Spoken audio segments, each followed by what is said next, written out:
আজকে ধান কাটতে এসেছি আমাদের ধানের জমিতে। এই দেখো ধানের জমি আমাদের কত সুন্দর সোনার ফসল হয়েছে। দেখো আমি আর বাবা, এই যে বাবা ধান কাটছে আমাদের জমিতে।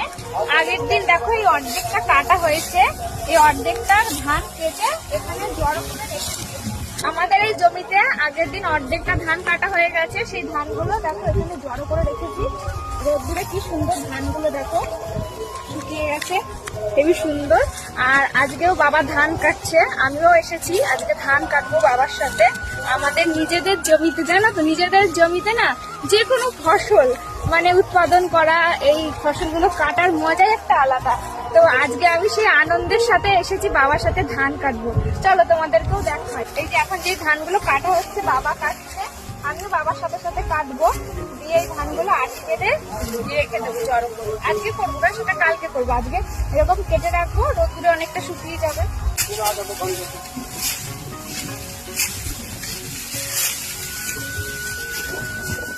দেখো বন্ধুরা কিভাবে ধান কাটছি।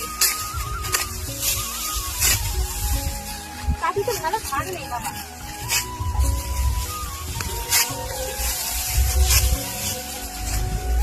আমার বাবা তো ফটফট করে ধান কাটছে। বাবা দেখো কত স্পিডে ধান কাটছে।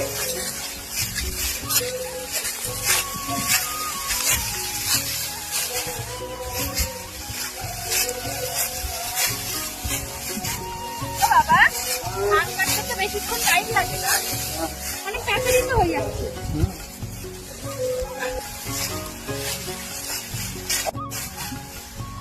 ধান আর কাটতে হবে না, মেঘ হয়েছে, দুদিন পরে কাটবো, জল হবে আজকে। আর কাটবো না, চলে আসো, চলে আর কাটতে হবে না, মেঘ হয়েছে। ও বাবা মেয়ে হয়েছে কাটবে না কেন? কাটলে ধান নষ্ট হয়ে যাবে, জলে চলে যাবে, নষ্ট হয়ে যাবে। আর আজকে বই গেলে সন্ধ্যে আগে জল হওয়ার কথা আছে। যা কাটলাম ওই বাইরে জড়ো দিলাম, আর বাড়ি আসলাম। বাবা বলছে আজকে আর কাটবে না, কারণ আকাশে ভীষণ মেঘ করেছে, যদি হঠাৎ করে বৃষ্টি আসে। বাবা বলছে বিকেলের দিকে নাকি বৃষ্টি হওয়ার সম্ভাবনা আছে, তো বৃষ্টি হলে এই ধানগুলো কলিয়ে যাবে। তো তার জন্য আজ এই পর্যন্ত কেটেছে এইটুকু, তো আজ বলছে আর কাটবে না। দেখো বন্ধুরা আমাদের সোনার ফসল চাষিদের সব থেকে হচ্ছে সোনার ফসল এই ধান।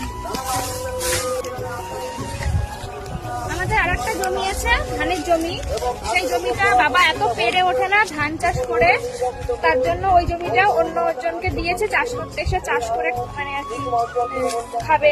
এবার আমাদের এইটুকুই করেছে, আর বেশি করেনি এই বছর। বাবা যাচ্ছে, বাড়ি চলে যাই বন্ধুরা, টাটা।